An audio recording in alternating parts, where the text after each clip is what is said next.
Finding peace in the new normal is a journey that has its ups and downs, and there's really no one way to chart that course. However,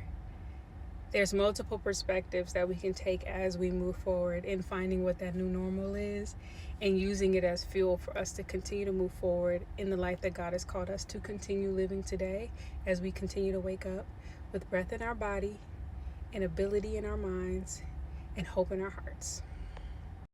And it also makes me think about how when we read First and Second Chronicles, it becomes a reflective piece for what took place in First and Second Samuel, as well as First and Second Kings.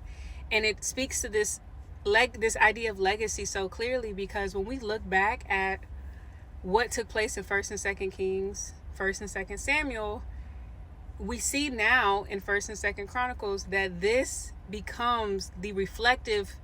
lesson for the generations that came after those people. And so their actions, how they served God, how they were disobedient to God, their daily lives became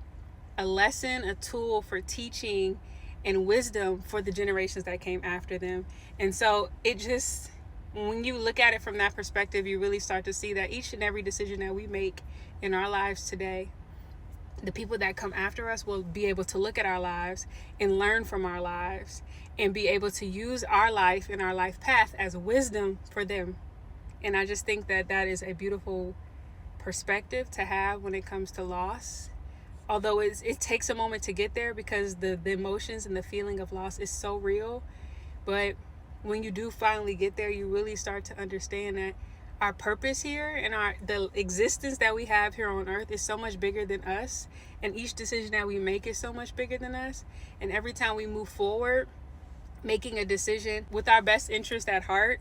that is when we can really begin to leave a legacy for the generations to come after us, to honor God, to honor God in their decision making, but as well as learn how to honor themselves